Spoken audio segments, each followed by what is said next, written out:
Hello, comment tu vas Léa? Ça va et toi, Arthur?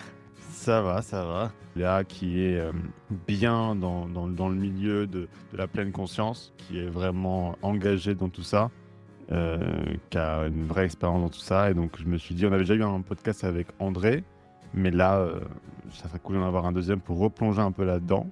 Parce que bah, tout ce côté pleine conscience, je vous l'ai dit déjà, hein, c'est vraiment l'anti-anxiété. Donc je voulais en ravoir encore un podcast avec Léa. Et donc voilà, pour petite intro. Comment tu vas, Léa? Désolé pour la longue intro. Non, c'est chouette. Et moi, je vais super bien, ça me fait plaisir d'être là avec toi et de parler d'un sujet, comme tu dis, qui me tient à cœur, qui te tient à cœur Mm. à toi et d'aller, voilà, peut-être, offrir des pistes ou des clés, Yes. supplémentaires, aux personnes qui nous écoutent et voilà, je suis fraîchement revenue en France et installée donc vraiment disponible pour développer plein de projets et sûrement Mhm. avec toi aussi. Et du coup, t'étais où? Dis-nous, raconte-nous un peu où t'étais. Qu'est-ce que Alors, t'as fait? heu, alors là, je reviens du Canada où, j'ai terminé une formation, de Reiki pour devenir enseignante Reiki. Donc, à Ok. savoir qu'aux côtés de la pleine conscience, j'ai aussi la pratique de Reiki qui est une forme de soin, énergétique. Et donc là, je suis finalement et officiellement enseignante. Et auparavant, au mois d'août, j'étais en Inde pour la deuxième fois et j'ai fait un road trip à cheval et en moto dans le Voilà. Ladakh. Donc c'est une terre, comme si, qui ressemble très fortement au Tibet. Il y a beaucoup de Tibétains, donc il y a beaucoup de monastères, Mm. bouddhistes tibétains. Donc c'était super de pouvoir aller, à la rencontre des moines de nouveau parce que c'est pas la première fois pour moi et d'aller vraiment puiser, cette Mm. énergie, cette belle énergie là-bas. Ouais. C'est ça dans lequel je voulais beaucoup parler, parce que moi, Ouais. je suis fasciné par le bouddhisme, notamment le bouddhisme tibétain, parce que bah, beaucoup des enseignements que moi j'enseigne sur la guérison du trouble anxiété, sur ma propre guérison, vient d'enseignements qui viennent de cette philosophie de vie, qui est plus qu'une religion, qui est vraiment une philosophie de vie. Mmh. Et qu'est-ce qui t'a, avant que tu partes dans tous ces voyages, etc., qu'est-ce qui t'a lancé dans cette passion que tu as de la pleine conscience, notamment avec le bouddhisme tibétain? Ouais, alors en fait, moi, ce que je pratique, c'est du bouddhisme Theravada. Donc, Mhm. c'est le bouddhisme des anciens qui est aujourd'hui préservé et pratiqué en Thaïlande, en Birmanie et au Sri Lanka. Donc, on va dire qu'il y a une différence entre les deux dans le sens où le bouddhisme tibétain est très centré sur le bodhisattva. Mhm. Donc, l'être de pure compassion. D'ailleurs, là-bas, on vénère Maitreya, qui est le futur Bouddha à s'incarner. Donc, on est déjà en train de se Voilà. connecter à l'énergie du prochain Bouddha qui est Ok, aujourd'hui, c'est intéressant. et c'est fou, énergétiquement, il est dans un autre royaume, qui s'appellerait Tushita, donc il est sur un autre plan énergétique, mais son énergie est déjà présente. Il ne s'est pas encore incarné, sur terre et pour information sur le bouddhisme va disparaître pour qu'un nouvel être vienne s'éveiller de lui-même parce que Bouddha, c'est l'être éveillé, mais qui s'éveille et atteint le nirvana tout seul, sans maître, Mhm. sans Mhm. enseignant. Donc, dans le bouddhisme tibétain, on est déjà en train de d'œuvrer et de vénérer, le futur Bouddha. Dans le bouddhisme Theravada, c'est un peu le bouddhisme des anciens. Donc encore une fois, moi, je vais puiser les enseignements en Thaïlande et donc là, déjà, c'est quelque chose de différent parce qu'on n'est pas sur le bodhisattva, on est vraiment sur l'ara, l'être pleinement illuminé. Donc c'est un peu un chemin qui est bien sûr lié à la compassion, mais c'est plus un chemin personnel, plutôt que Mhm. celui de la compassion, aider et cetera. Encore une fois, la valeur de la compassion et karuna sont très importantes, mais dans le bouddhisme Theravada, on est vraiment en train de se sauver soi-même, par les pratiques de pleine conscience. Et donc moi, en fait, comme je dis toujours, j'ai grandi avec une statue du Bouddha à côté de moi. Donc c'est ma maman Mhm. qui se l'était achetée à ses 20 ans, je crois, 20 ou 30 ans et donc il y a eu cette présence qui a toujours été là et c'est vraiment en 2013, quand je suis partie pour la première fois à New York, donc j'avais 22-23 ans. Heu j'ai rencontré Amma là-bas, j'ai rencontré, des Indiens hindous qui m'ont emmenée à des pujas et puis j'ai rencontré des bouddhistes, mais du bouddhisme japonais, bouddhisme Mhm. Nichiren. Donc là, on était encore sur un autre plan parce que leur pratique consiste, en un chant d'un mantra, Nam-myoho Renge Kyo, Nam-myoho Renge Kyo, Nam-myoho Renge Kyo. Ouais, c'est pour Et ceux qui connaissent Orlando Bloom, l'acteur qui a joué dans Pirates des Caraïbes et Legolas. Dans Seigneur des Anneaux, il est bouddhiste justement, japonais comme ça. il est Nichiren. Et puis il y avait Tina Turner aussi, Ok, moi c'est marrant. qui, ça a été vous pourrez trouver des vidéos d'elle en train de réciter le mantra et donc ça a été une première introduction au bouddhisme et de là-bas, on m'a offert un livre qui s'appelle «Le Bouddha dans votre miroir». Donc Ok. c'est très lié au bouddhisme de Nichiren, mais ce livre déjà m'avait transcendée, par rapport, à l'entrée dans le bouddhisme et puis après progressivement, j'ai commencé à m'instruire, à lire, à voilà, aller dans des temples et cetera. Est-ce qu'il y avait un besoin de ta part à l'époque? Est-ce que tu avais une souffrance que tu essayais de réparer ou est-ce que c'était purement par intérêt et passion que tu t'es lancé là-dedans? Alors en 2013, c'était vraiment le gros point d'entrée dans ma spiritualité, mais j'ai pas vraiment connu d'éveil, explosif comme beaucoup de personnes récemment parce que j'ai grandi dans un environnement déjà spirituel. Où ma mère, me tirait les cartes des anges. Voilà, il y avait des livres sur le bouddhisme, il y avait des livres de Louise Hay, il y avait L'Alchimiste de Paulo Coelho. Je dis ça, moi j'ai 35 ans aujourd'hui, donc il y a une vingtaine d'années, c'était pas encore autant développé. Donc j'étais déjà connectée à quelque chose de plus grand et donc voilà, j'avais cette quête, on m'avait parlé de Amma qui, donnait le darshan et voilà, je voulais la rencontrer. J'ai aussi des origines indiennes donc j'ai l'impression que ça coule un peu dans mes veines, c'est un peu comme une évidence, même si c'est pas nécessaire mais voilà, je sentais que en fait, moi j'ai pas connu mon père qui lui est indien. Et D'accord. donc j'ai toujours ma première quête, ça a été de retrouver mes racines et mes origines et je Mmh. crois que c'est ça qui m'a menée sur ce chemin spirituel. Un dans la quête intérieure et 2 dans ce lien à mes origines et donc qui dit Inde dit quand même forte spiritualité. Ouais. Donc ça me semblait logique pour moi de tu vois, de rencontrer Amma et de m'approcher de de la culture, Parce qu'en Inde, c'est orientale, en fait. en Inde, c'est, quasiment enfin, il y a très peu de gens qui sont pas spirituels, on est d'accord? Quand on va en Oui. Inde? C'est ça. Alors, il y a beaucoup aussi de personnes qui, tu sais, c'est un peu comme une culture, donc c'est un peu Ouais. obligatoire d'être Mmh. connecté à sa religion, mais ça veut pas dire que les personnes sont 100 spirituelles, dans le sens où si elles l'étaient vraiment, il y aurait pas autant de violence Ouais, peut-être, c'est tu vois? sûr. Il y aurait une forme de moralité, heu, voilà, qui Mmh. réduirait la violence faite aux femmes, et cetera. Donc là, c'est un autre sujet, religion, spiritualité. OK, il y a beaucoup de Ouais. personnes religieuses et connectées vraiment aux déités, aux divins, et cetera. Mais dans les faits et dans la pratique, Ouais, c'est pas le cas. quotidienne, c'est pas ce qui est reflété et si on il y a l'Inde qui est magnifique, mais la vraie Inde, c'est vraiment, le chaos et la lumière et on peut Ouais. pas voir l'Inde que dans sa lumière et aller juste à Rishikesh faire du Ouais, ça yoga, c'est sûr, pratiquer hein. le yoga et se dire: «Ah, c'est magnifique, les Himalayas, machin». Non, en fait, il y a beaucoup de violence, il y a beaucoup de souffrance, il y a beaucoup de pauvreté et c'est important de regarder les 2. Ouais, bien sûr.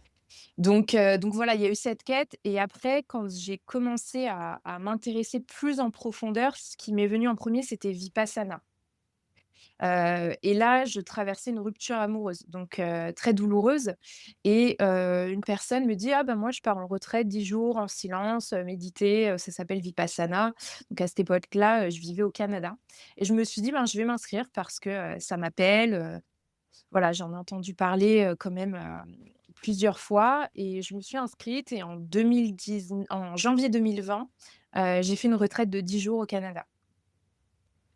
Et suite à ça, après, de fil en aiguille, ma maître Reiki m'a mise en contact avec Jess Kaufman, qui est, lui, ancien moine bouddhiste Theravada. Donc, Vipassana, c'est dans la tradition Theravada, c'est pas dans la Ça veut dire quoi tradition Vipassana? tibétaine.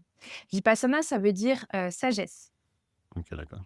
En anglais, ça veut dire insight. Donc, c'est, vraiment, Mmh. la vue à l'intérieur. Donc, Vipassana, sagesse, et tu vois, dans le bouddhisme tibétain, on n'entend pas nécessairement parler de Vipassana, par exemple. C'est pas une pratique, prioritaire. Peut-être que ça l'est, je suis pas au courant, mais en tout cas, dans le Theravada, c'est vraiment Theravada Vipassana.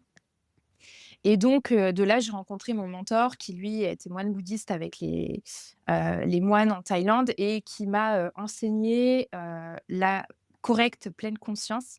Mmh. Et après, de fil en aiguille, je suis devenue instructeur. Je suis partie en Thaïlande cette année. J'ai rencontré, les moines bouddhistes là-bas et le grand maître Luangpor Pramod qui, lui, est un vrai ara. Donc il y a 4 niveaux d'illumination dans le bouddhisme et lui, il est au 4e palier, c'est-à-dire que sa conscience est complètement reliée à l'univers.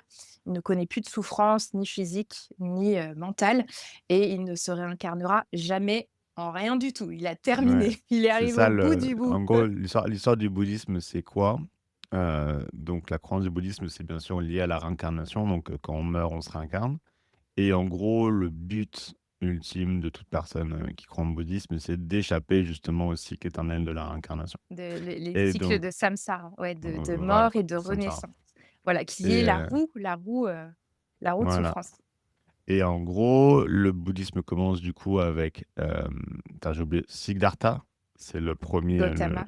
Siddhartha Gautama, le Bouddha qui, comme on avait vu dans l'épisode avec André, qui se serait assis, sous un arbre, une nuit et qui aurait trouvé, ce qu'on appelle l'illumination, donc en gros, la réponse et qui, se serait illuminé. Donc c'est des termes qui sont assez, bon, clairement ésotériques, mais assez durs à comprendre, quand on connaît rien à ce milieu-là. Mais en gros, c'est ça que ça veut dire, quoi. C'est de comprendre la vie, comprendre la question la plus importante de la vie et en gros, voilà, tout simplement de s'échapper du cycle éternel de réincarnation. Donc c'est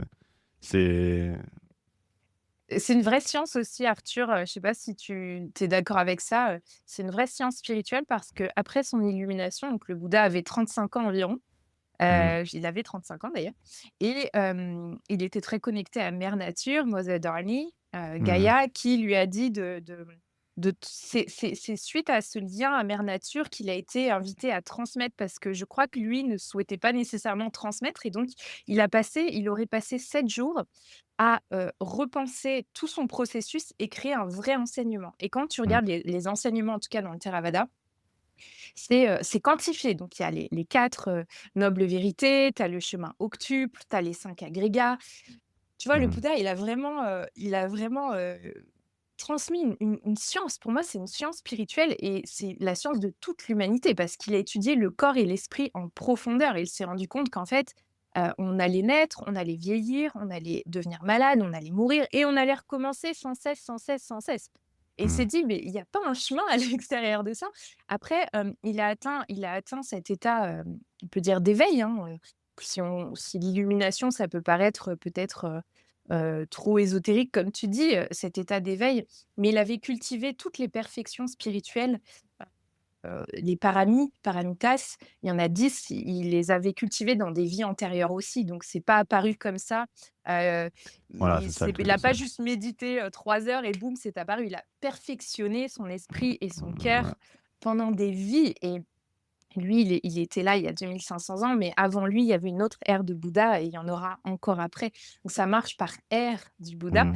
et comme tu disais, c'est vraiment, aller étudier la souffrance parce que le corps et l'esprit, ils souffrent quoi qu'il arrive parce que, donc en Vipassana, on nous enseigne les 3 vérités, la nature, donc c'est ça la sagesse, c'est de méditer, de contempler, d'observer de manière stable et neutre, hein, équanime Voilà, pour donc se pour ceux qui me suivent, vous commencez à voir les similarités avec la méthode que j'enseigne.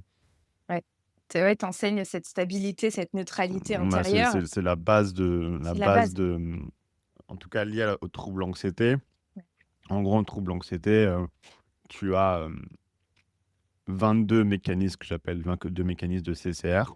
CCR, c'est pour contrôle, certitude et réassurance. Donc on va rechercher un de ces 3 trucs Mmh, quand on souffre, parce mmh, que c'est une méthode au court terme de faire diminuer la souffrance. Tu vois, mmh, quand on a peur de quelque chose et qu'on ressent la peur de façon intense, on se dit: «Si je peux trouver une façon de me réassurer, si je peux trouver une façon de contrôler l'émotion et de mmh, manière sûre, ça réussit» on arrive à baisser au court terme notre mmh. souffrance. Sauf qu'en faisant ça, qu'est-ce qu'on fait? On l'aggrave au long terme Ouais, oui, bien et sûr. c'est là où ça devient un trouble de l'anxiété, où on commence à devenir anxieux pour aucune vraie raison. Juste parce Mmh, que l'amygdale, dans le cerveau est suractivée, quoi. Et donc, l'idée, tu vois, c'est qu'il y a 2 types de CCR, les physiques et les cognitifs. Les physiques, ça va être les actions que les gens vont prendre physiquement. Donc en gros, tu sais, il y a beaucoup de gens quand ils sont hypocondriaques, ils vont aller sur leur téléphone et faire une recherche Google, tu vois? Ouais. Donc: «Ah, j'ai peur d'avoir ça, je vais aller sur Google, ça va me rassurer». Et il y a aussi des mécanismes cognitifs, donc là, qui sont beaucoup plus complexes, tu vois? Donc par exemple, le listing de réassurance, donc quand quelqu'un, a peur d'avoir un cancer et que c'est une angoisse qu'il a, il va commencer à se trouver des raisons factuelles pour se réassurer. Donc du style: «Oui, mais je suis jeune. Oui, mais j'ai pas de symptômes». Sauf que le Mmh. fait de rentrer dans cette démarche de réassurance, on est plutôt dans une démarche de confiance en la vie, tu vois? Et donc du coup, bah, on cherche, on cherche, on cherche et on finit par trouver des trucs négatifs qui nous Mmh. donnent l'impression qu'on va avoir le cancer. Et au bout d'un moment, le corps, il sait plus quoi penser, le cortisol monte et cetera. Donc ça, c'est des mécanismes aussi, cognitifs comme ça, qu'on peut faire sans, bouger le petit doigt, tu vois? Et donc la façon, en fait, d'éliminer ces mécanismes nécessaires, parce que l'idée, elle est simple, hein, tu arrêtes ces mécanismes nécessaires et après un petit délai, tu n'alimentes plus ton trouble anxieux. Et donc les mécanismes physiques, on les arrête, donc on prend la décision de plus aller sur internet quand on est malade, tu vois? Mais par contre, pour les mécanismes cognitifs, là, et moi, ce que j'ai fait, c'est que j'ai beaucoup utilisé la pleine conscience, tu Mmh. vois? Donc une pratique de méditation régulière, avec du journaling aussi et Mmh. pour pouvoir, justement rentrer un peu à l'intérieur. Et au début, je me disais: «Ah, faut que j'arrête de faire ça, faut que j'arrête de faire ça, faut que j'arrête de faire ça», tu vois? Sauf que ça marche pas. C'est un Mmh. autre mécanisme nécessaire d'essayer de se forcer à pas penser de cette manière, tu vois? Et en fait, c'est par l'observation. Mmh. À Mmh. force, en pratiquant l'art de rester neutre et d'observer ses pensées et les Ouais. types de pensées qu'on a, en fait, c'est pas comme si on se trouvait, d'un coup, assez fort pour ne plus les faire, mais c'est qu'en fait, à force d'observation, on les connaît par cœur, nos mécanismes cognitifs. Et là, se produit ce que moi j'appelle l'effet Game of Thrones. C'est qu'en gros, si là je te spoil tout ce qui va se passer dans l'épisode de Game of Thrones qui va sortir, est-ce que tu vas le regarder? Non, tu vois? Et donc, c'est la même chose avec les pensées. Donc, à force d'observer, tu te rends compte, ah ouais, là, je fais ce type de mécanisme. Ah, là, je fais du crystal bowling, là, je fais du signe de réassurance, là, je fais des intérêts forcés. Et donc, du coup, après, tu perds l'intérêt et tu arrives à un stade où tu as ce que moi j'appelle des pensées de renonciation, où tu renonces en fait à utiliser ce type de pensée ou cet autre type de pensée. Et du coup, en fait, tu vis juste l'émotion, ça te force à juste la vivre et la ressentir. Et après, tu vois qu'elle passe très rapidement. Et tu dis, ah ouais, en fait, c'est juste en observant, tu vois? Mmh. C'est comme si, tu vois, l'inconscient mouliner, comprenait quelque chose et parce que toi, tu observes et au bout d'un moment, bah, Mmh. il est en mode: «OK, bah, je peux arrêter de faire ça maintenant», tu vois? Ouais, totalement. Il vient plus nourrir, le mécanisme. Voilà.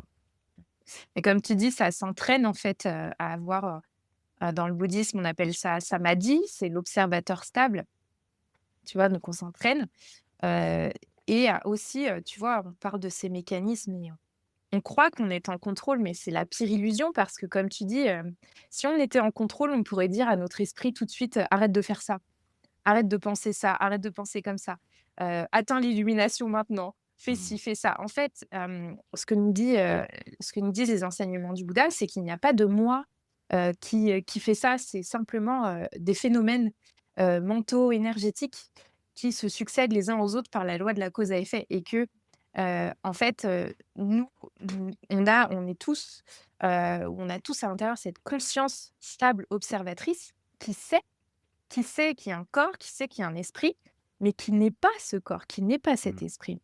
Et donc, comme tu dis, la pratique de pleine conscience te permet de reculer, enfin de te relier à cette conscience pure, Mmh.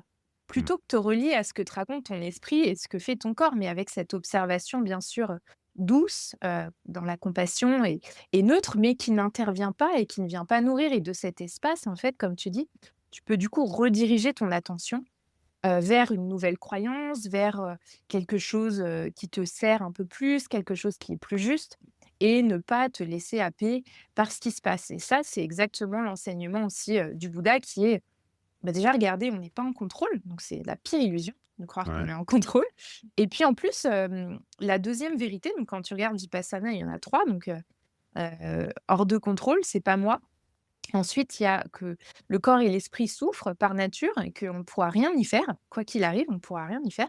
Le troisième, c'est l'impermanence et Voilà, c'est ça, comme c'est tu dis, super c'est important. impermanence, c'est que si on arrive à se poser, pour regarder les choses telles qu'elles sont, on atteint cette sagesse, donc cet insight, ce vipassana qui nous fait comprendre, mais à un niveau vraiment de conscience et pas mental, hein, On peut tous dire: «Oui, c'est bon, c'est impermanent, ça va passer». Non, mais ta conscience, elle a pas compris encore. Ton cœur, il a pas compris. S'il l'a pas Ouais, expérimenté par la pratique. Et à un moment donné, on va voir que, bah, en fait, comme tu dis, c'est un disque rayé, en fait. C'est tout le temps la même exactement chose. ça, ouais. Et il y a un des maîtres qui nous avait dit: «Mais à un moment donné, votre esprit, si plus vous en prenez conscience, plus votre esprit, il en aura marre d'écouter la même chanson». C'est ce Et qu'on là, il appelle le va se dire désintérêt de solution, ouais. voilà, il va On en se parle beaucoup. désintéresser et il va vraiment dire: «Ah, laisse tomber». Mmh.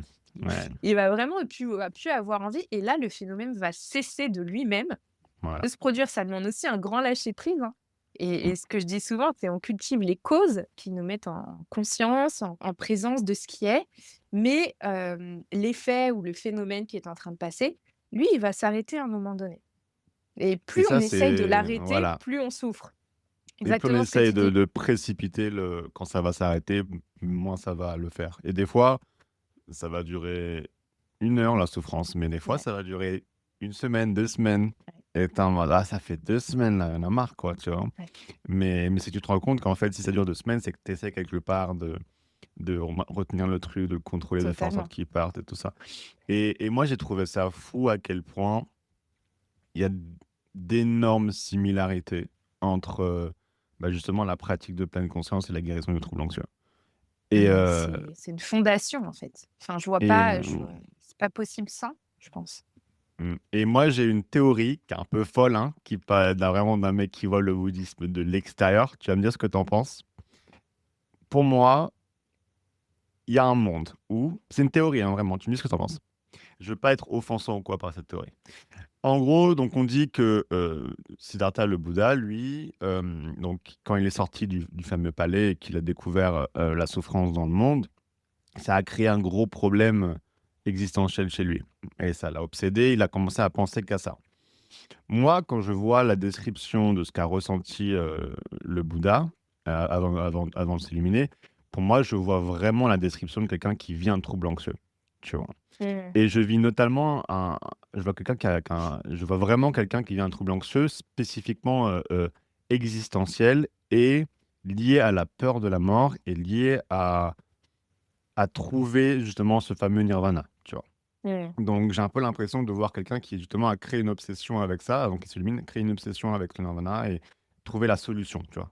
Une Mmh. recherche de solution qui lui a fait, qui a créé en lui énormément de souffrance. Et hem et donc quand on voit son histoire, comment elle évolue, donc pendant combien de temps? Pendant 7 ans, il cherche le la réponse, c'est ça? Pendant combien de temps ça dure? Ouais, il me semble que c'est ça. Je sais plus Voilà, exactement. ouais et donc au bout d'un moment, après 7 ans, il va, sous le fameux arbre et en une nuit, donc du coup, il aurait trouvé la réponse et je crois que la première chose qu'il dit, c'est: «Maintenant, on va manger», un truc comme ça. Je sais plus si tu te Mmh. rappelles, mais et hem et moi, pour moi, j'ai vu une théorie comme ça en ligne et elle a fait énormément de sens. C'est qu'il y aurait un double plot twist, tu vois, dans cette histoire, où en gros, pour lui, la réponse du nirvana, c'est qu'il y en a pas. Et il se dit, en fait, la réponse pour trouver le nirvana, c'est d'accepter qu'il y en a pas. Mmh. Et donc, le lâcher prise ultime, tu vois, en mode, on cherche quelque chose qu'on désire tous ardemment, mais on se dit, peut-être ça existe même pas, tu vois. Mmh. Et du coup, bah, par rapport à un trouble anxieux, ça fait vraiment ce côté, tu comme s'il avait un trouble anxieux, il se dit: «En fait, je renonce à trouver la fameuse solution». Parce que quand quelqu'un a un trouble anxieux, c'est que cette personne est obsédée par trouver une solution. Et la souffrance ultime de cette personne-là devait être: «Ah, je veux absolument qu'il y ait un nirvana» et le trouver. Et donc son élimination serait simplement: il y a pas de nirvana. Et double plot twist, comme je te dis, le fait d'accepter le fait qu'il n'y ait pas le nirvana, c'est comme ça qu'il le trouve, en fait. C'est qu'il Mmh. commence à ressentir la conscience, la pleine conscience, la légèreté, le lâcher prise ultime. Et donc, du coup, c'est là qu'il dit: «Ah ouais, le double petit, en fait, c'est ça, quoi». C'est qu'en fait, accepter on atteint le nirvana quand on accepte la possibilité pleinement qu'il y en ait pas Mmh. et qu'on arrête de le chercher. Qu'est-ce que tu en penses de cette théorie un peu folle de Arthur Varron? Alors moi, je vais pas m'exprimer pour le Bouddha lui-même et j'ai pas assez de connaissances pour aller dans plus de détails, mais ce que je peux comprendre là, c'est que il a compris que chercher ou forcer le corps et l'esprit à être dans le bonheur durable et forever, c'est impossible et c'est là où je pense qu'il aurait lâché prise, il aurait lâché le fait de rendre ce corps et cet esprit heureux constamment parce que c'est impossible. Et je crois même qu'il est considéré que, en fait, on est déjà arrivé au nirvana, mais c'est recouvert de Mmh. couches. Ouais, En anglais, c'est les defilements, c'est recouvert de couches d'impureté. En sanskrit, en pali, c'est les sankaras. OK. C'est les états d'esprit impurs, comme notamment l'avidité, l'aversion et l'ignorance. Et L'aversion, donc, tu veux dire quoi par aversion? l'aversion, c'est ne pas vouloir que les choses soient comme ça. D'accord, L'aversion, OK. c'est colère, rejet, c'est vraiment résister les choses telles qu'elles sont. Et si on Mmh. arrive, moi, je me suis entraînée à regarder ces 3 choses-là et je m'entraîne toujours à regarder ces 3 choses-là parce que ça nous permet de voir que c'est ça qui teinte, la Mmh. qualité et la pureté de l'esprit. Donc en fait, on est déjà arrivé, on est déjà libre, mais c'est teinté et c'est recouvert de couches énergétiques, de Et donc tu couches résumes de ça liées au en karma. 3 en tu résumes ça en 3 couches, donc l'avidité, l'aversion et la colère, c'est ça? Avidité, aversion et ignorance. Ah, Ignorance ignorance, ou pardon. désillusion, c'est comme quand tu es complètement perdu dans tes pensées. Tu sais, Ouais, OK. je prends souvent l'exemple des vaches qui ruminent, qui sont en train de ruminer, mais qui sont complètement à côté de la pompe. Et ben, nous, parfois, tu sais, quand tu as le regard dans le Ah vide, ça, tu es complètement paumé. Donc, ça, à l'opposé de la présence, tu as mmh, l'absence. Donc, c'est quand tu es complètement absent mmh, et perdu dans tes ouais, désillusions. Et ça, c'est ce qui vient teinter l'esprit. Et qui l'empêche en fait d'être pur, mmh, et d'être vraiment cette conscience, qui est déjà libérée. Donc, tu vois, c'est intéressant parce que moi, je me suis jamais qualifiée de anxieuse, de personne anxieuse, mais c'est en pratiquant la pleine conscience que je me suis rendu compte de l'anxiété qu'il y avait à l'intérieur de nous. Et je ouais. crois que de de ce que je comprends, hein, c'est on est absolument tous anxieux. Il y a Oh oui. chez tout le En monde Occident, en tout cas, en une Occident, forme c'est d'anxiété, c'est clair et en fait, je le vois en conscience, c'est l'agitation du corps et de l'esprit. mmh, Cette agitation de faire, de bouger, même si tu regardes ton corps, il est constamment en train de bouger. Pourquoi? Parce que tenir une position, ouais, figée pendant un certain nombre de temps, c'est impossible. Essaye de pas aller faire pipi pendant toute la journée, tu vas souffrir. Donc en fait, on est constamment en mouvement et donc dès qu'il y a mouvement, il y a agitation. La conscience pure, elle, qui est libre, elle est stable, elle ne bouge mmh, pas. Donc c'est effectivement. intéressant de regarder corps et esprit constamment en train l'esprit, tu peux pas l'arrêter de penser. C'est pas le but, en fait. C'est ça que le Mmh, Bouddha, je crois qu'il a compris. Il s'est dit: «Mais en fait, je peux rien faire. mmh, Il y a rien à faire pour ce corps et cet esprit, c'est les possessions de la nature. Ça appartient à la nature, c'est comme c'est. Maintenant, je vais me relier à quelque chose de plus grand parce que je ne suis pas cela. Je réside à l'intérieur de cela. C'est mon expérience. Mais ce n'est pas ce que je suis, je vais me relier à cette conscience neutre qui est stable. C'est pour ça qu'on appelle l'observateur stable et tout ce qui est agité, anxieux, c'est mmh, souffrant mmh. et Ça me ça fait, appartient au corps et à l'esprit. je Ouais. je je suis je suis vraiment je sens que je suis vachement d'accord avec ta théorie parce que moi, pour moi, cette notion que tu as parlé au début de on a entre guillemets «le nirvana» en nous au début et après on recouvre des couches par-dessus. Pour moi, il y a juste à penser à l'enfance, en fait. Mmh. Donc quand on est enfant, quand on vient de naître, tu vois, on a tout le monde veut revenir à l'enfance, tu vois? Enfin, Mmh. malheureusement, certaines personnes, non, qui ont eu des traumas, mais de manière générale, on a tous envie de revenir à l'enfance, tu vois? Mmh. Quand Mmh. on était, dans le moment présent tout le temps, on était toujours en train de jouer et cetera, tu vois? Mmh. Et donc moi je sens, j'ai toujours un peu ressenti que c'était un peu ça le truc, c'est qu'on avait, teint un peu, notre âme d'enfant, Ouais. parfois parce qu'on nous a dit de le faire d'ailleurs, tu vois? Et que maintenant on se rend compte que justement, bah, c'est ces 3 couches qu'on a, l'avidité, l'aversion, l'ignorance. Moi, il y a aussi ce côté, bah, par rapport au mécanisme nécessaire où tout ce qui va être le contrôle des émotions, la recherche de réassurance et tout ça, c'est un truc qu'on apprend aussi, tu vois? Mmh. Et et donc pour moi, l'idée, hein, c'est de retourner un peu à l'état d'enfance quand on était en enfant, tu vois? Et Mmh. quand tu es un enfant, tu pleures tout le temps aussi, tu vois? Mmh. Bien sûr. Ça t'arrive de pleurer, mais juste tu es capable de pleurer et 3 minutes après, tu es en train de jouer super content avec les larmes Mais qui c'est ça, sèchent sur les joues, tu en vois? fait, tu t'autorégules naturellement, donc c'est comme les animaux aussi, tu vois? J'observais un chien la dernière fois qui attendait son maître, qui Mmh. était dans un café. Le chien était en panique, donc hyper anxieux, tu vois? Il Ouais. était hyper vigilant et tout et quand son maître est ressorti et l'a retrouvé, donc là, il était content et après il s'est secoué Et en fait, c'est comme Oh, OK. s'il avait shaké, il avait secoué, cette énergie-là et après il était complètement passé à autre chose. Ouais, c'est Et nous, fort. notre problème, c'est comme tu dis, c'est que, bah, on va ruminer, on va rester bloqué et stagnant et en fait, moi, ce que je comprends, c'est quand on a une vraie bonne pratique de pleine conscience et mon mentor nous l'a dit la dernière fois, il nous a dit: «C'est impossible de sombrer dans un état dépressif». Quand tu as Mmh. la pleine Oui, oui. conscience bien entraînée, c'est quasi impossible que tu sois bloqué dans un état dépressif pendant trop, trop longtemps. Ça ne peut Mmh. plus arriver parce que tu comprends que les choses bougent moment à moment. Et donc tu sais aussi quand tu es en contrôle. La pleine conscience, ça te permet, comme tu dis, de repérer: «Ah là, il y a du contrôle. Là, il y a de la Ouais. colère. Là, il y a ci. Là, il y a ça». Mais on devient de plus en plus familier avec les émotions et les pensées.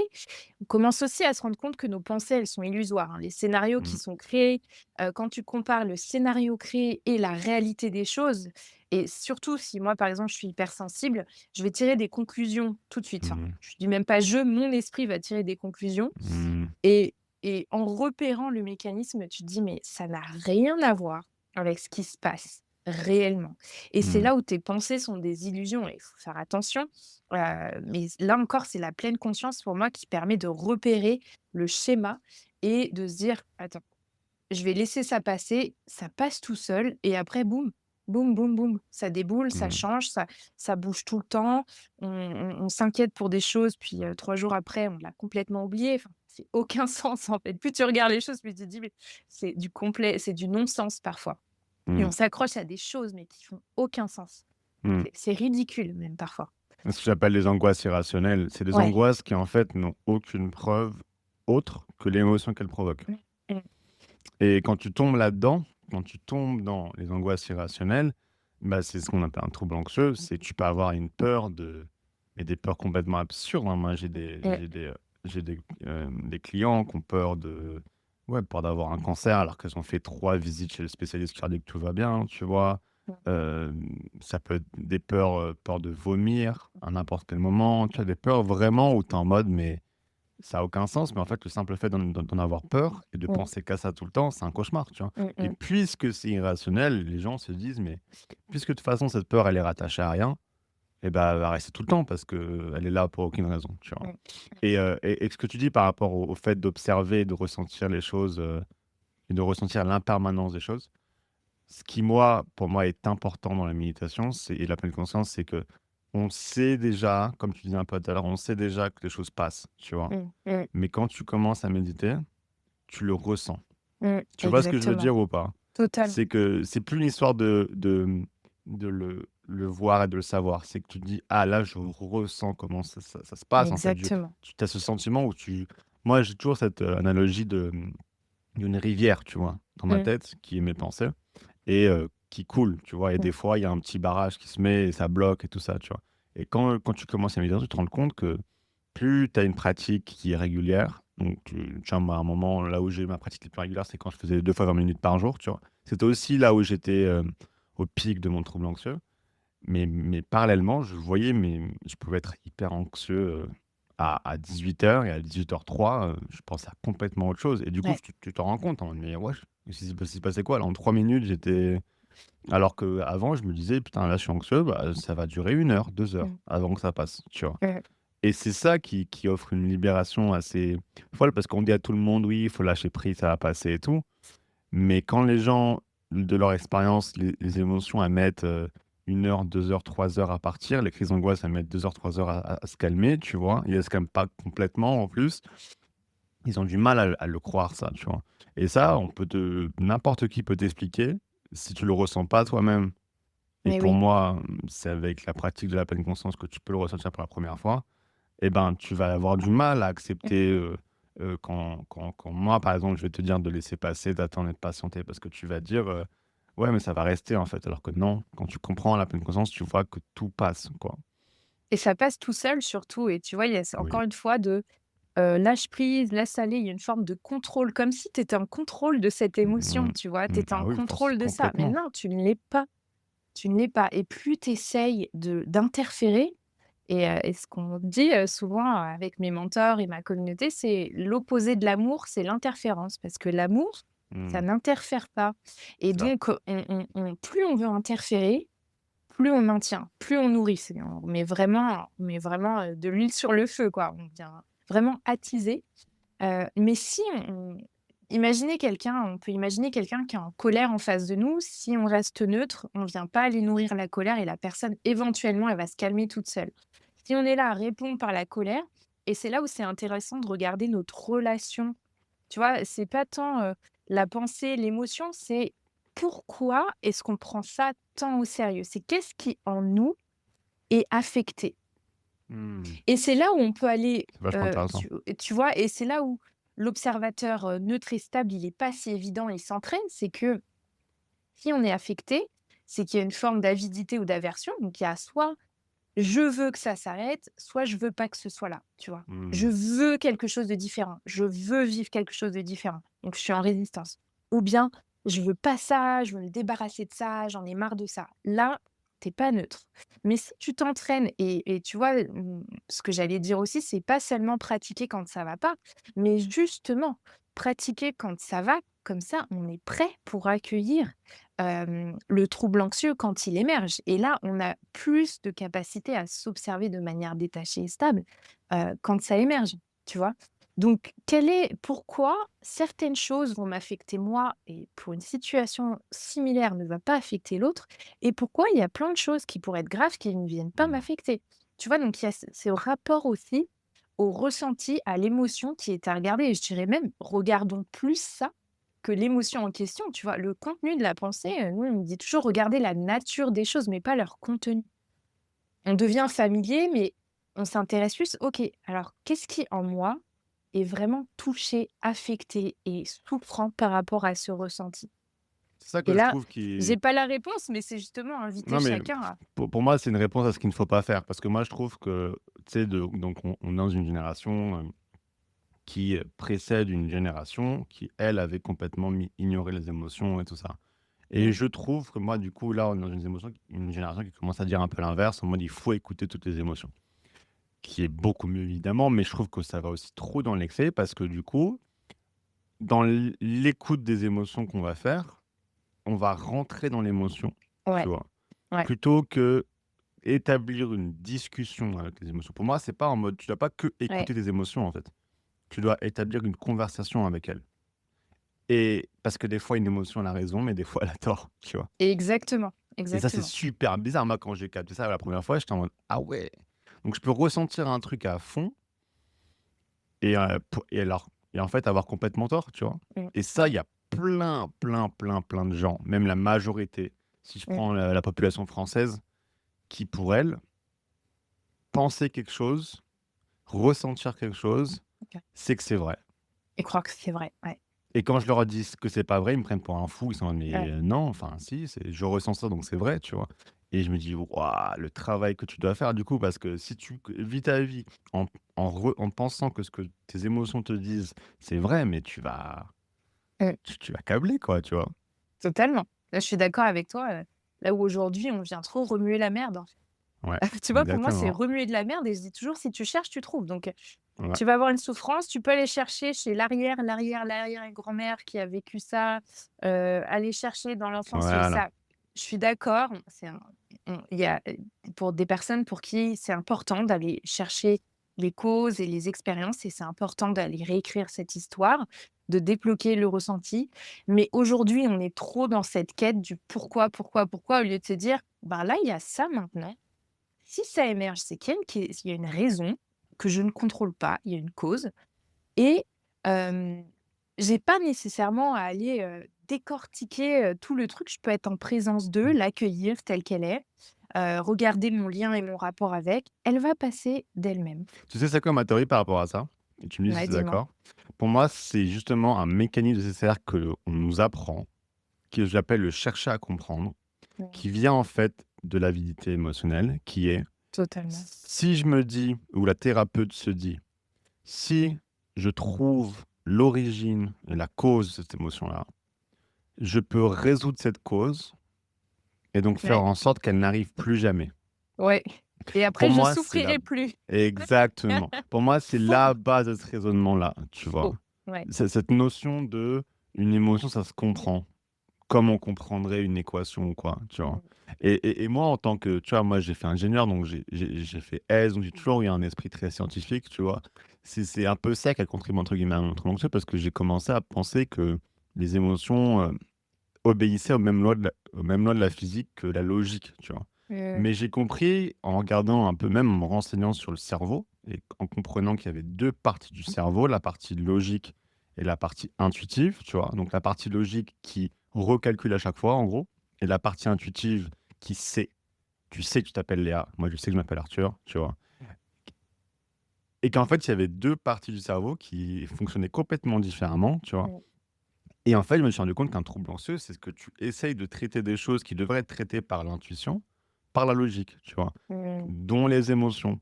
Les émotions, c'est il y a pas une réponse comme ça à donner. C'est pas un truc que tu Mmh. de comprendre, c'est pas une équation à résoudre, tu vois? Ouais, totalement. C'est quelque chose que juste tu ressens, point barre. Ouais. Et des fois, c'est vrai, des fois, c'est faux. Donc d'un point de vue logique, ça n'a aucun sens, ça n'a aucune logique, tu vois? Mmh. Et quand on regarde après, tu vois, on a essayé de mettre, trouver des règles à des émotions, donc avec la tentative de comprendre le cycle du deuil, par exemple, tu vois? Mmh. Donc le cycle du deuil, tu vois, on met plusieurs, Mmh. phase, le déni, la colère, tout ça. La colère, Mais ouais. quand tu regardes le cycle, il a aucun sens, tu vois? Mmh. Quand tu regardes dans Œil Nouveau, le cycle, ça a aucun sens, mais moi, ça montre juste qu'une chose, que les émotions n'ont aucun sens. Donc ça sert à Mmh. rien. Tu peux essayer, si tu veux, de caractériser le cycle du deuil, tu vois? Pour moi, le cycle du deuil, ouais, il peut marcher pour certains parfois ou quoi, mais ça montre qu'en fait, il y a rien à comprendre, en fait, avec les émotions.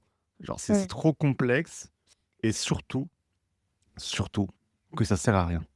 Mmh. C'est surtout ça, tu vois? Tu vois ce que je veux dire? C'est que tu peux essayer de comprendre la chose pour, parce qu'au final, il y a une avidité, tu vois? Tu veux aller plus vite, mieux comprendre, mais au final, tu as même pas besoin de comprendre. Genre, ton cerveau, il sait quoi faire, tu vois? Genre, Ouais. il a pas besoin de toi, tu vois? Et pour moi, c'est Mmh. une notion, pour moi, atteindre la sagesse, et c'est Rumi qui disait ça, tu vas Mmh. sûrement connaître, c'est Mmh. plus désapprendre qu'apprendre. Mmh. Qu'est-ce que tu en penses, toi, de ça? Ouais, je suis d'accord avec toi. Je pense que, tu vois, là où la pleine conscience, elle est forte, c'est que, elle te donne, un instant pour ressentir et comme tu dis, l'émotion, c'est pas nécessairement la comprendre ou, le pourquoi du comment et cetera. Même si encore une fois, je mets pas, en cause certaines thérapies, tu vois, de Mmh. recherche, par rapport au traumatisme et cetera. Mais ça permet simplement d'ouvrir un espace dans lequel tu vas ressentir cette émotion et boum! Après on passe à autre chose et puis éventuellement elle va revenir, parce que ce sera lié à autre chose. Donc comment on fait dans ce cas-là? Mmh mh. Bah, ça, Et c'est une donc question que beaucoup d'abonnés ont, peut-être que tu peux leur répondre. Beaucoup d'abonnés me disent: «Mais comment on fait pour ressentir une émotion?» mmh, Ce qui est fou comme question. Qu'est-ce que tu leur répondrais, toi? c'est fou ça parce que moi j'ai toujours, depuis petite, je ressens mes émotions. Alors je vais essayer de me mettre dans la peau de quelqu'un. Je pense que c'est déjà s'entraîner dans un premier temps avant de ressentir l'émotion qui est une énergie, hein, en mouvement, Mmh. déjà de revenir dans le corps. Parce que les personnes qui ne sont pas dans leur corps ont du mal à ressentir l'émotion, même si, dans le bouddhisme, l'émotion est séparée du corps. Et on croit souvent que le corps et l'émotion, c'est la même chose. C'est 2 mécanismes encore différents. Il y a 5 agrégats dans le bouddhisme, hein. Tu as la partie Mmh. esprit, invisible et tu as la partie corporelle. Donc déjà, avoir une pratique corporelle. Et 2, quand peut-être on identifie, une charge mentale ou, un déséquilibre à l'intérieur de nous, on peut se poser, prendre quelques instants, respirer et essayer de scanner le corps, tu vois? Là où tu as une pratique vipassana, par exemple, tu scannes de la Ouais, tête aux belle pieds, ça. des pieds à la tête et là, tu viens identifier dans le corps les zones où ça chauffe. Peut-être ça va être juste, ça chauffe un peu plus, Mmh. il y a de la vibration, c'est un peu plus lourd, là, c'est plus froid.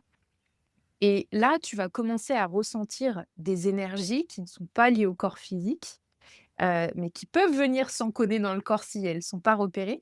Et là, je pense qu'on va commencer à ressentir des choses. Et qu'est-ce qu'on fait, nous, en tant qu'accompagnant, facilitateur ou thérapeute? On vient créer un espace pour que la personne, elle puisse ressentir et relâcher Ouais. son émotion et après, on passe à autre chose, passe à Mmh. autre chose. Ça Mmh. fait du sens pour toi, cette pratique de une pratique corporelle et 2, peut-être scanner, se poser Moi, la réponse, en fait, c'est faire tout sauf chercher le contrôle, la mmh, réassurance ou la certitude pour enlever cette émotion. Mmh. Tu peux faire ce que tu veux sur ces 3 choses-là, si Mmh. tu veux ressentir ton émotion parce que ces 3 choses-là, elles ont comme but de justement masquer l'émotion, que tu Mmh. ressens, tu vois? Et donc quand tu dis ça à un anxieux, que tu veux pas faire ces 3 choses-là, ça le met dans un état un peu d'inconfort parce qu'il est en mode: «Mais j'ai pas envie de» parce que beaucoup de mes patients, justement, tu parles du corps, ils ont des problèmes, des symptômes physiques, justement. Mmh. Mmh. Et donc la dernière chose qu'ils ont envie de faire, tu vois, c'est de Mmh. se retrouver seuls avec leurs symptômes physiques, tu vois? Mmh. Alors que c'est qu'un symptôme physique. Mmh. En soi, les gens qui font, par exemple, on va prendre même le pire symptôme, heu, que ça soit la boule à la gorge, qui est assez, Mmh. classique, ou l'extrasystole, ou la sensation d'avoir le cœur qui bat super vite, tu vois? Peu importe ce symptôme-là, il veut rien dire. Il y a aucun ça a jamais tué personne, même les Mmh. extracellules les plus fortes et cetera, tu vois? Et donc comprendre qu'en fait, la raison pour laquelle ces symptômes te font souffrir et que tu te dises: «J'ai un problème parce que j'ai ces symptômes-là» et que tu redoutes ces symptômes-là, c'est toute l'interprétation que tu vas faire derrière eux, tu vois? Mmh. Et c'est quoi l'inverse d'interprétation pour moi? C'est l'observation pure, Mmh. l'observation, directe, comme tu dis. Mmh. Quand tu vois la chose telle qu'elle est, que tu es pas en train d'essayer de lui mettre une Ouais, signification derrière, tu vois juste la chose comme telle qu'elle est et d'un coup, tu te rends compte à quel point elle est même pas positive, c'est insignifiant. même pas négative, elle est neutre, C'est elle est neutre. juste là et C'est ce elle que tu t'en c'est, en fous. fait. C'est ce que c'est.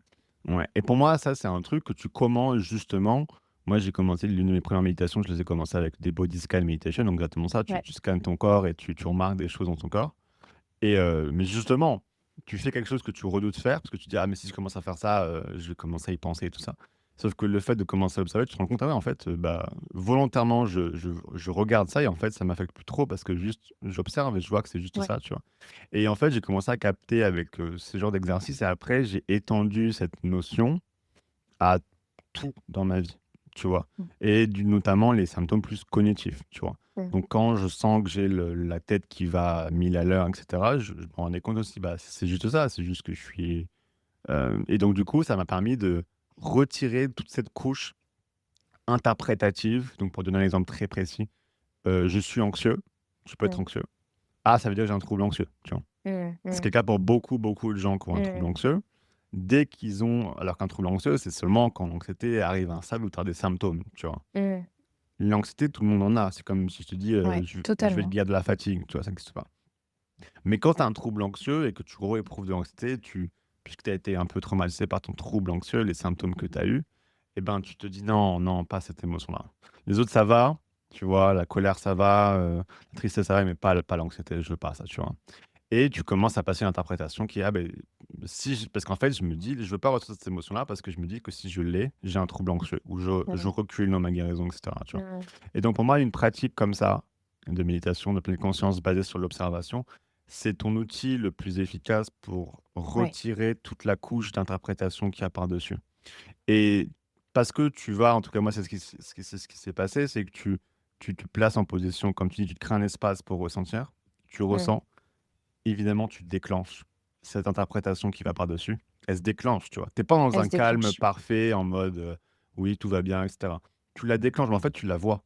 Tu la vois se déclencher, Mmh. tu vois? Et c'est Totalement. ça la clé de la guérison. C'est que tu dois justement provoquer le déclenchement de ces émotions-là, mais en ayant conscience, tu vois? Et le fait d'en avoir conscience de ce déclenchement-là, tu es en mode: «Ah OK, donc c'est ça qui fait qu'après je vais être stressé et anxieux, en fait». C'est parce Mmh. que là, à ce moment-là, il y a un moment décisif où je mets cette interprétation particulière, Mmh. tu vois?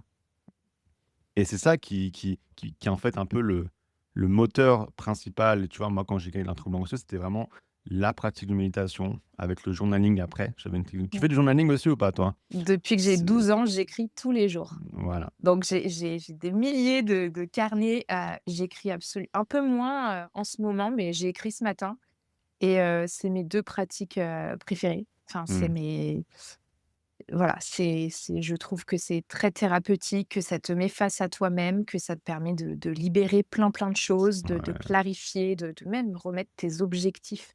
Moi, tout ce que j'ai attiré aussi dans ma vie, je l'avais écrit avant Mmh.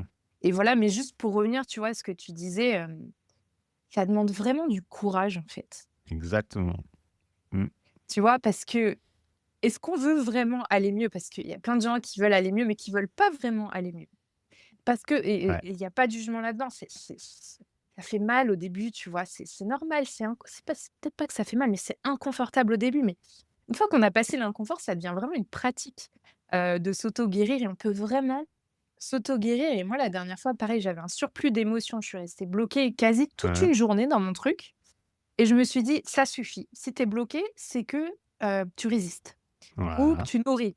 Je suis allée m'allonger sur mon lit, donc vraiment sur la ça tout le monde peut le faire. Je me suis allongée vraiment, paume de main ouverte vers le ciel, jambes, droites décroisées et je me OK. suis dit: «Allez, vas-y, qu'est-ce que tu as dans le ventre? Qu'est-ce qui se passe?» J'ai dit vraiment: «Montre-moi ce qu'il y a vraiment, je suis prête». Et donc tu avais un J'ai papier, un stylo aussi ou tu étais juste non, dans ta tête? j'étais allongée et j'étais dans ma chambre, donc j'étais dans un espace sécurisé où je savais que personne n'allait me déranger, que personne Mmh. pouvait me voir parce que dans ces moments-là, j'ai envie d'être toute seule, j'ai pas envie qu'on me voie dans cet état-là et je me suis dit: «Allez, courage Léa, va ressentir ce qui se passe vraiment à l'intérieur de toi» et là, je peux te dire, j'ai pleuré pendant 5 minutes et après c'était terminé. Ça a même pas duré 5 Mmh. minutes, Arthur.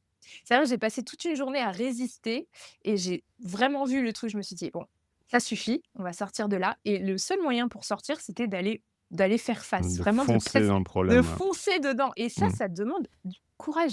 Ça Ah demande ouais. vraiment juste le courage de se dire: «Allez, je vais me laisser, c'est tu vois, en anglais, j'aurais dit: "Hit me", tu vois? «Vas-y, Mmh. vas-y, vas-y, lâche tout», Ouais, c'est tu vois? ça, Déboule exactement. tout et là, et la posture du corps, tu vois, avec les mains ouvertes vers le ciel, un peu les bras, tu vois, De écartés, réception. réception, lâcher prise Mmh. et là, tu dis: «Allez, traverse-moi, vas-y, donne tout ce que tu as, je suis prête, je suis prêt» et là, vous allez voir, en fait, ça va passer et ça va juste passer, ça va Mmh. traverser et quelques minutes après, il est possible que je dis pas que ça marche comme ça pour tout le monde, mais en tout cas, moi, quelques minutes après, c'était terminé Ouais. et j'allais Mmh. beaucoup mieux. Ouais. Et puis en fait, t'as pas cette sensation de peur que l'émotion revienne. C'est surtout ça le Non, problème quand tu anxieux. pas Quand du tu tout. anxieux quand tu anxieux, en fait, tu as des crises d'angoisse, elles arrivent, elles se calment, mais en fait, il y a toujours un truc qui reste. En fait, Ouais, il y a toujours ce résidu qui, en fait, est la peur que ça revienne. ouais, Tu vois? Puisque tu n'as pas accepté à 100 l'émotion, puisque tu l'as fait partir, mais pas naturellement, puisque tu l'as fait partir avec une méthode de contrôle, certitude ou ouais, réassurance, en fait, l'émotion, elle est pas entre guillemets «satisfaite» et ouais. elle te dit: «OK, bah, je reviendrai», tu vois? Et tu le sens ça et en fait, c'est ça qui nourrit un trouble anxieux, c'est qu'en fait, tu vis dans un état où soit tu ressens une émotion négative, soit tu es terrifié, tu ressens la peur, Ouais, petite ou grande, mais qui est là, que cette émotion donc que tu redoutes revienne, tu mais vois? parce qu'on en fait notre ennemi et Voilà. encore une fois, j'en reviens à quelle est notre relation à ça et l'idée, c'est d'aller apaiser cette relation pour peut-être pas en faire notre famille, mais être OK avec la présence. Imaginez, les inconnus, quand on voit une personne peut-être pour la première fois qui est inconnue, on peut avoir de la méfiance, on peut avoir des jugements, des résistances, mais plus on devient ami ou Mmh. familier ou intime avec la personne, plus on se sent en sécurité avec. Et moi, ce que j'enseigne, c'est vraiment de s'entraîner à devenir familier, intime et Exactement. OK ou en tolérance de l'émotion. C'est peut-être pas le seuil où je vais aimer l'émotion, c'est pas le but non plus, mais est-ce qu'on peut s'entraîner à aller à un seuil de tolérance du ressenti et de l'émotion? Et là, en fait, on peut pas avoir peur qu'elle revienne puisqu'on la tolère, on est OK avec sa présence. Mmh. Le problème, c'est qu'aujourd'hui, ça reste parce qu'on n'est pas OK avec. Et c'est là où la pleine conscience, encore une fois, c'est un outil parce que elle nous invite à être OK, à accepter les choses telles qu'elles sont. Mmh. Donc quand on l'accepte, c'est OK. Mmh. Bah, je sais pas si tu comprends l'anglais, si tu veux Canada, tu dois Oui, oui, comprendre. bien sûr. Il y a cette chanson de Aurora qui s'appelle «The Ouais. River», qui Ouais. parle exactement de ce principe-là et une des citations c'est, heu: «La souffrance ou la tristesse ne me manque pas quand elle est là Mmh.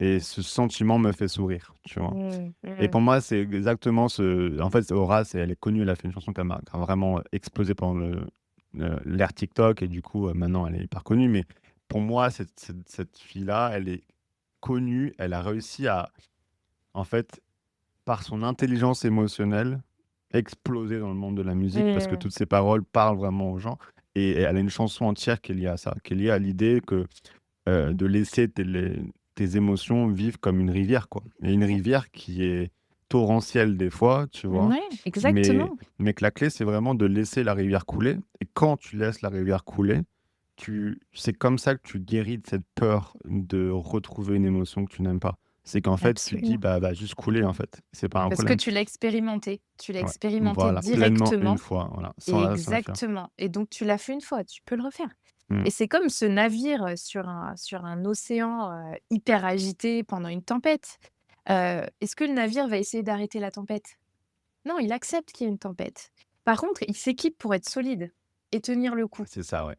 Donc c'est à quoi est-ce que dans quoi est-ce qu'on trouve refuge quand il y a une tempête? Mmh. Tu vois, à l'intérieur, notre stabilité, notre capacité à observer, et la tempête, elle passe toute seule. Mmh.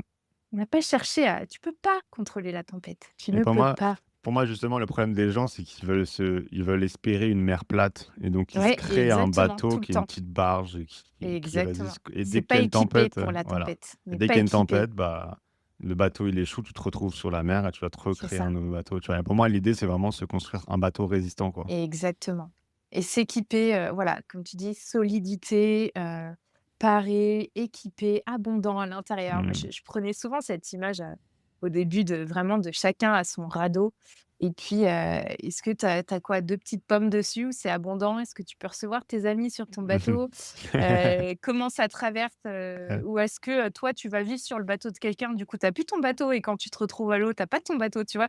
Il y a toute cette Mmh. image de: «J'ai mon bateau à moi. Est-ce qu'il est solide? Est-ce qu'il me plaît? Est-ce qu'il est confortable? Est-ce qu'il a des ressources à l'intérieur?»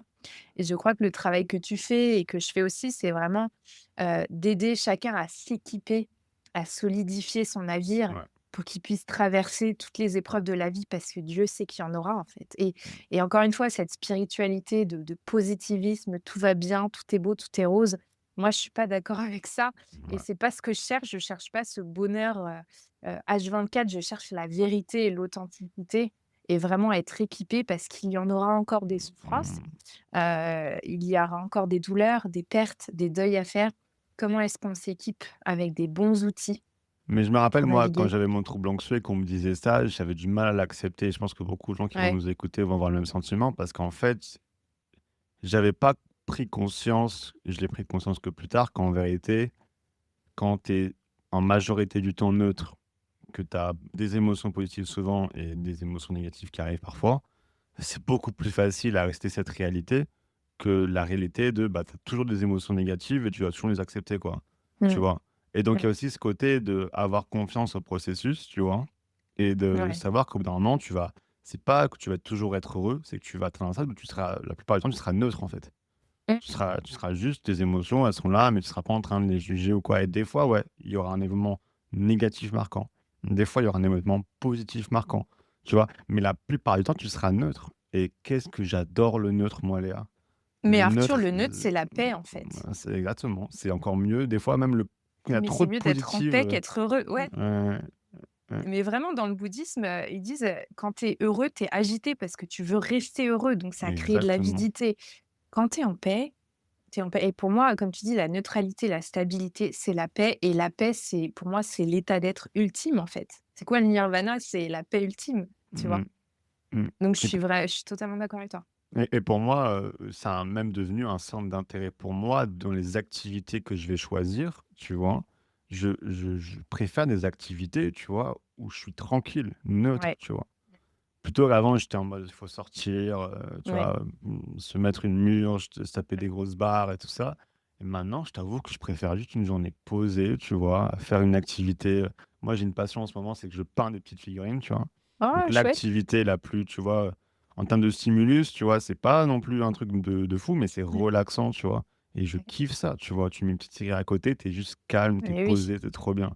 Hier, je suis allé voir avant-hier, je suis allé voir un concert, c'est pour les 1 an, avec ma copine, on m'a offert un concert de Bastille. C'est un groupe, assez Ouais, chill, tu vois?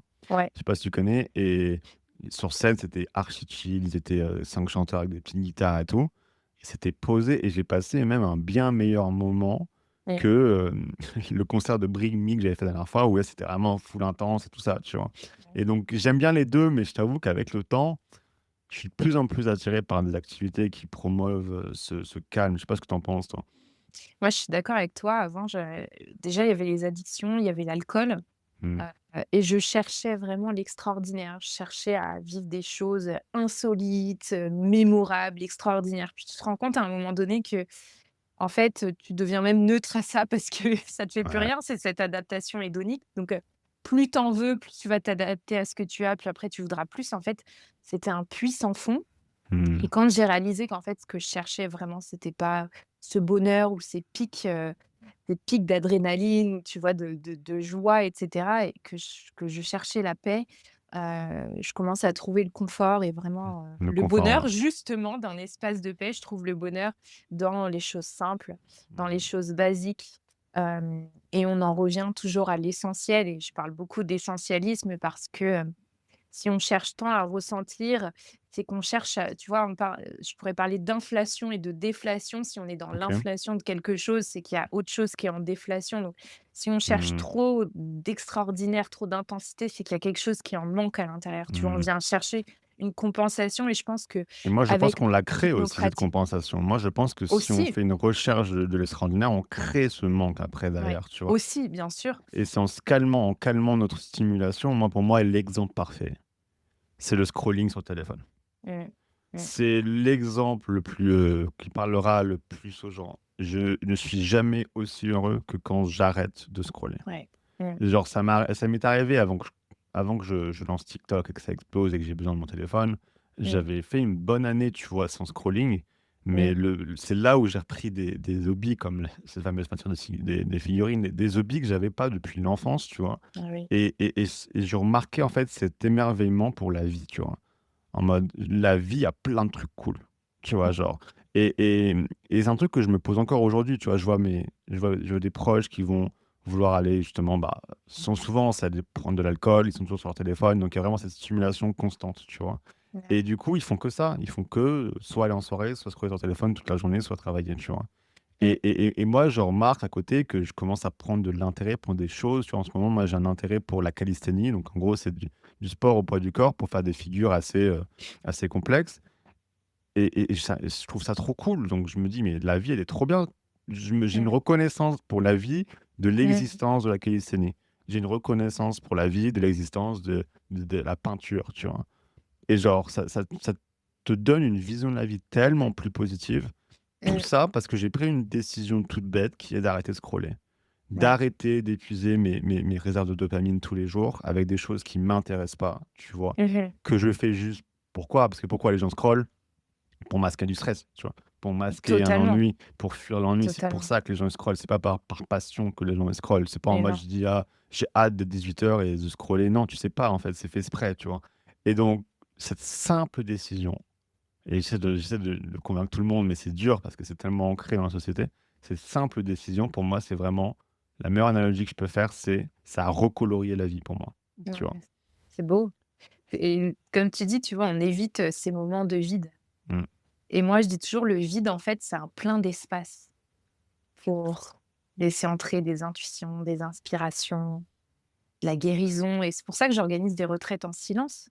Tu vois, Mmh. inspirées de Vipassana, sur 4 jours, c'est que, allez, vous allez pas avoir de téléphone, même pas de musique, même pas de coloriage. Là, je vais interdire les livres. Tu as le droit juste d'écrire, d'être, de méditer et de faire les pratiques et tu vas voir ce que ça va t'apporter. Et ça, tu dis ça à un anxieux ou une anxieuse, Ouais, elle fait ouais. une crise d'angoisse sur au juste le fait que tu lui dises et je sais qu'il y a plein C'est de clair. gens qui nous entendent là, quand tu leur as dit ça leur a fait un truc, mais si ça vous fait un truc, c'est que c'est justement ce qu'il vous faut. Ah ouais. Moi, c'est une étape que j'ai dû passer aussi, c'est la non moi, j'appelle ça la non-stimulation, tu vois? Mmh. Parce qu'en fait, c'était à un moment, quand je faisais, bah, la fameuse appli, tu vois? La fameuse appli de Mmh. méditation, parce que moi, tout a commencé avec cette appli qui après ça se transforme en TikTok, mais Ouais. j'ai eu la chance, moi, de travailler avec 4 professeurs de méditation. Donc des gens, tu vois, qui avec 15 ans, 20 ans d'expérience en méditation, tu vois? Donc vraiment des gens inspirants qui m'ont partagé beaucoup de sagesse, tu vois? Et il y avait cette quote, bah, qui relie à ce que tu disais tout à l'heure, de sainte Thérèse d'Avila, je sais pas si tu connais, Oui, qui si, je la est: connais. «Avoir le courage pour tout ce qui peut arriver dans la vie, voilà en quoi tout réside», tu vois? Voilà le plus Mmh. important, tu vois? Courage. Mmh. Cette notion de courage, qu'il y a rien de plus important dans la vie que le courage. Là, si on cherche la solution, si toi, anxieux, qui aime les solutions rapides, tu la cherches, elle est Courage. là, le courage. tu vois?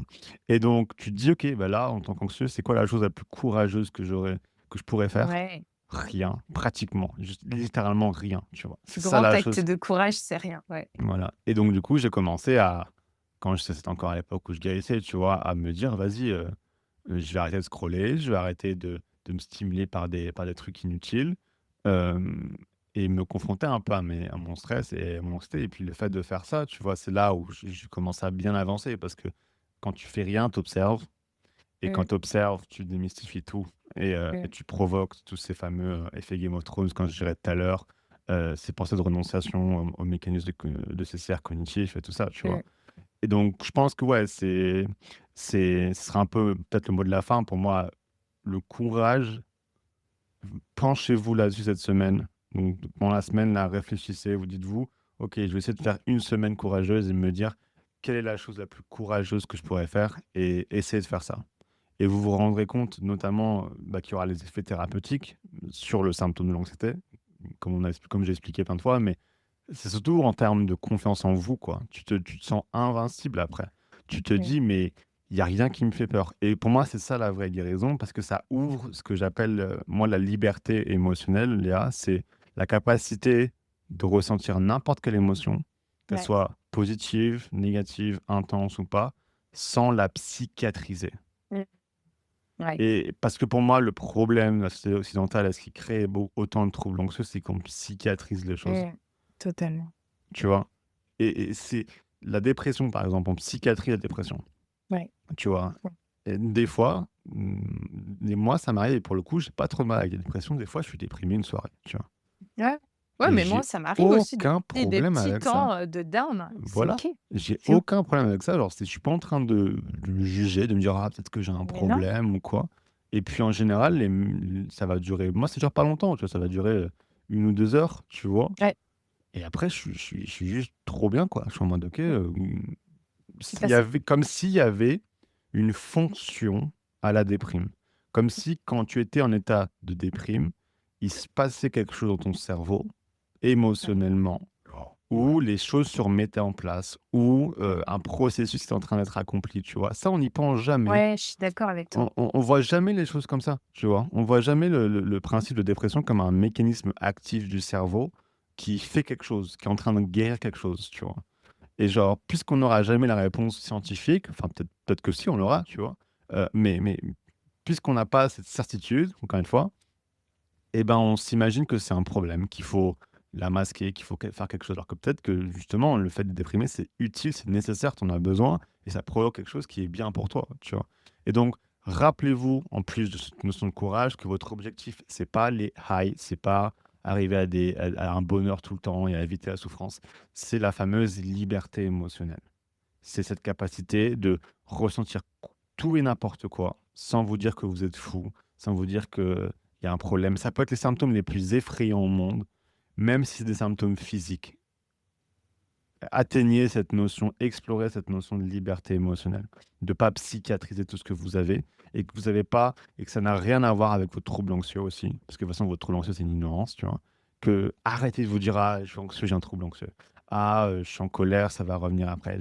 Arrêtez de vous dire des trucs comme ça. Juste ressentez point barre et Mmh. vous verrez à quel point la vie c'est une rivière, ça c'est cool et au bout d'un moment quand on comprend tout ça, ça devient de plus en plus facile à y croire parce qu'en fait, l'impermanence commence à devenir réelle. Donc, vos émotions durent de moins en moins longtemps. Elles restent de moins en moins longtemps. Elles s'échangent aussi, elles changent de plus en plus rapidement. Et quand ça se passe, ça, il y a la place pour la neutralité qui devient de plus en plus grande. Donc, vous rentrez plus souvent dans un état dans votre journée où vous êtes neutre, où vous êtes ni bien ni mal, mais vous êtes neutre et donc, du coup, aussi dans l'instant présent. Et après, depuis cet instant présent, vous vous rendrez compte que c'est un état qui est solide, qui est stable. Vous vous sentirez en confort dans cet état-là. Et ça va être l'état, une fois que tu es dans l'état de neutralité, tu es dans l'état où c'est le plus facile de ressentir des émotions positives, Mmh. mais aussi l'état où c'est le plus difficile de ressentir des émotions négatives. Ça ne veut pas dire que c'est impossible. Ça ne veut pas dire que ça n'arrivera pas. Mais vous allez ressentir un confort de cette neutralité. Et donc, comment atteindre cette neutralité? Par la non-psychiatrisation de vos symptômes, même les plus intenses. Et comment on fait ça? Il n'y a qu'une seule façon de pouvoir arriver à ce stade-là, c'est comme l'a dit Léa plein de fois, le courage. ayez le courage de vivre les choses pleinement sans essayer de les masquer. Arrêtez d'écouter vos interprétations comme quoi si j'ai cette émotion-là, c'est qu'il y a un problème, etc. Et qu'il faut que avidité, aversion, ignorance, rappelez-vous ces 3 trucs-là. Je pense que je vais commencer à en parler, là, tout ça. Et, euh, et voilà, et vous serez Gucci. Donc, j'espère que ça vous aura plu, ce petit aparté pleine conscience. Moi, je trouve ça passionnant. Merci à toi d'être venu, Léa. J'espère que tu as passé un bon Merci moment. beaucoup Arthur, ouais, c'était super, au plaisir de transmettre, Ouais. vraiment, bon et doux pour moi. Mais j'aime bien ta façon d'approcher les choses parce que je te trouve vachement grounded, comme on dit en anglais, donc très Ancré, ancré. posé. Les gens, parce que ce que je reproche, entre guillemets, aux gens qui font ce genre de pratique, c'est qu'ils sont un peu trop, puisqu'ils expérimentent les bénéfices de tout ce que ça apporte, ils sont pas très relatable, on peut pas trop se connecter à eux, alors que toi, tu as une approche qui est très abordable de la chose, tu vois. Donc, c'est cool de t'avoir pour ça. Merci. Si je peux dire un dernier mot, c'est Je t'en vraiment prie. petits actes de courage à répétition, tu Mm. vois? C'est pas parfois ça peut sembler comme une montagne de vouloir de passer de A à Z ou du bas au sommet de la montagne, mais allez-y pas à pas, petits actes courageux à répétition et puis cultiver une pratique quotidienne qui vient entraîner l'esprit au même titre qu'on va entraîner ses muscles à la salle de sport à devenir fort et solide. Et il y a tous les outils avec toi Arthur, entraîner et solidifier votre navire. Super. Voilà, mais merci beaucoup pour cette opportunité de partager. C'est un grand plaisir. Donc, si vous avez aimé le podcast, la meilleure chose que vous pouvez faire pour m'aider, c'est mettre un avis positif. Si vous voulez participer, n'hésitez pas à m'envoyer un message sur Insta ou à remplir le formulaire sur le lien Beacons depuis lequel vous avez vu le podcast. Et puis encore merci à toi, Léa, et à la prochaine peut-être. Merci, prenez soin de vous. Ciao, ciao.